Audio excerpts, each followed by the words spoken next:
চট্টগ্রাম ৪ সীতাকুণ্ড আংশিক আকবর শাহ পাহাড়তলী সংসদীয় আসনে ধানের শীষে প্রার্থী হিসেবে বিএনপির কেন্দ্রীয় নেতা আসলাম চৌধুরীকে মনোনয়নের দাবিতে নগরের একে খান মোড় থেকে সীতাকুণ্ডের শেষ প্রান্ত পর্যন্ত প্রায় ৪০ কিলোমিটার জুড়ে হাজার হাজার মানুষ মানববন্ধনে অংশ নিয়েছেন।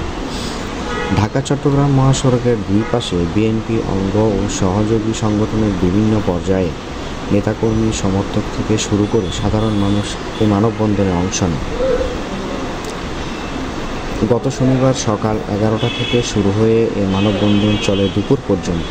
৪০ কিলোমিটার সড়কে বিভিন্ন স্পটে সীতাকুণ্ড উপজেলার ৯টি ইউনিয়ন, একটি পৌরসভা ও মহানগরীর ২টি ওয়ার্ডের বিএনপি অঙ্গ ও সহযোগী সংগঠনের নেতাকর্মী সহ বিভিন্ন শ্রেণী পেশার মানুষ মানববন্ধনে অংশ নিয়ে আসলাম চৌধুরীর মনোনয়ন দাবি করে স্লোগান দেন ও বক্তব্যে যৌক্তিকতা তুলে ধরেন।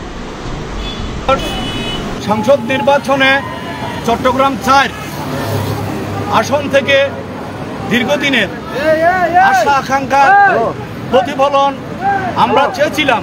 চট্টগ্রাম ৪ আসনে চট্টগ্রামের সিংহপুরুষ সীতাকুণ্ডের জনগণের প্রাণের স্পন্দন আলহাজ লায়ন আসলাম চৌধুরী এমপিও মহোদয়কে আমাদের বাংলাদেশ জাতীয়তাবাদী দল থেকে মনোনয়ন দেবেন।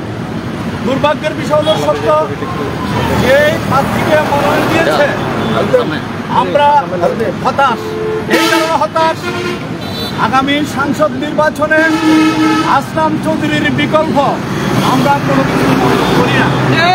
এই কারণে আমরা এই সংসদ নির্বাচনটা বাংলাদেশ জাতীয়তাবাদী দলের চেয়ারপারসন দেশনেত্রী বেগম খালেদা জিয়া, তারুণের অহংকার ভারপ্রাপ্ত চেয়ারম্যান দেশনায়ক তারেক রহমানকে চট্টগ্রাম ৪ আসন উপহার দেওয়ার জন্য আমরা সীতাকুণ্ডের জনগণ একসুরে বসে ছিলাম। শুধু আসলাম চৌধুরীকে যদি মনোনয়ন দেওয়া হয় সেটা আমরা উপহার দিতে পারবো, অন্য কারণে যদি মনোনয়ন দেয় এই আসনটা।